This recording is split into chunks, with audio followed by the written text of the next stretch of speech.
ఖచ్చితంగా నేరపూరితమైన సంఘటన. ఒక ఎమ్మెల్యే అభ్యర్థి ఆ రకంగా బూత్ లోకి వెళ్లి, బూత్ నెంబర్ 202 అని చెప్తున్నారు, పోలింగ్ బూత్ నెంబర్ మాచర్ల నియోజకవర్గం. ఆ ఈవీఎం, ఆ వీవీప్యాట్ రెండింటినీ నేలకేసి కొట్టడం అనేది ఖచ్చితంగా ఎన్నికల నేరం. మనకి ఈ రోజు మనం చూస్తున్న వీడియో ఫుటేజ్ లో సీసీ కెమెరాల ద్వారా లభ్యమైన వీడియో ఫుటేజ్ గా మనకి అర్థమవుతున్నాయి. ఎందుకంటే అప్ యాంగిల్ నుంచి తీసినవి, మన ఎత్తు సరిపడే యాంగిల్ నుంచి తీసినవి కాదు.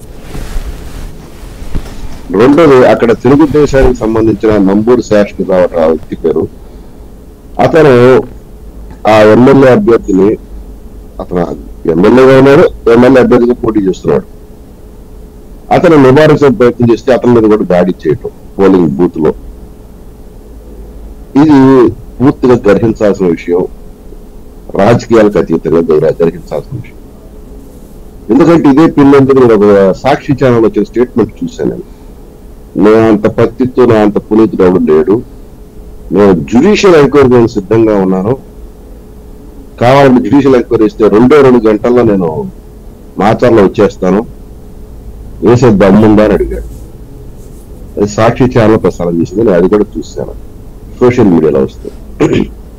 ఒక విషయం చెప్తాను సార్, ఇక్కడ బూత్ లెవెల్ ఆఫీసర్ ఏమైపోయాడు, రిటర్నింగ్ ఆఫీసర్ ఆ అసెంబ్లీ నియోజకవర్గానికి ఏమైపోయాడు, డిస్ట్రిక్ట్ ఎలక్షన్ ఆఫీసర్ ఏం చేస్తున్నాడు?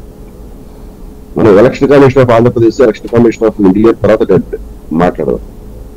సీసీటీవీ ఫుటేజ్ అక్కడ లభ్యమైన తర్వాత అక్కడ వైలెన్స్ జరిగిందని బూత్ లెవెల్ ఆఫీసర్ అక్కడ ఉన్న నియోజకవర్గ ఆ ఎన్నికల అధికారికి తెలియచేయలేదా, జిల్లా అధికారికి తెలియచేయలేదా? ఇప్పుడు వీవీప్యాట్లు తగిలిపోవడం కూడా జరిగింది, మనం చూసాము. ఈవీఎం అనేది నేలకేసి కొట్టడం జరిగింది, కాబట్టి ఖచ్చితంగా ట్యాంపర్ అవుతుంది, లేదా టెంపరీగా పనికి రాకుండా పోతే మళ్ళీ వాటిని అసెంబ్లీ చేసే వరకు అవి లైన్ లోకి రావు. ఒకటి ఎంపీ క్యాండిడేట్ది, రెండోది ఎమ్మెల్యే క్యాండిడేట్. అది ఎంపీ క్యాండిడేట్ సంబంధించిన ఈవీఎం బద్దలైందా, లేకపోతే ఎమ్మెల్యే క్యాండిడేట్ సంబంధించిన ఈవీఎం బద్దలైందా అనేది కూడా క్లారిటీ ఇంకా రాల. ఇది ఎలక్షన్ కమిషన్ ఖచ్చితంగా దీన్ని బయట పెట్టాల్సిన అవసరం ఉంది. అసలు ఈ పైపు ప్రెస్ స్టేట్మెంట్ కూడా రావాలి. ఆ రకమైన ప్రెస్ స్టేట్మెంట్ వచ్చిందని నేనైతే భావించట్లేదు. వస్తే ఈ పాటికి అందరూ చూసేవాళ్ళం.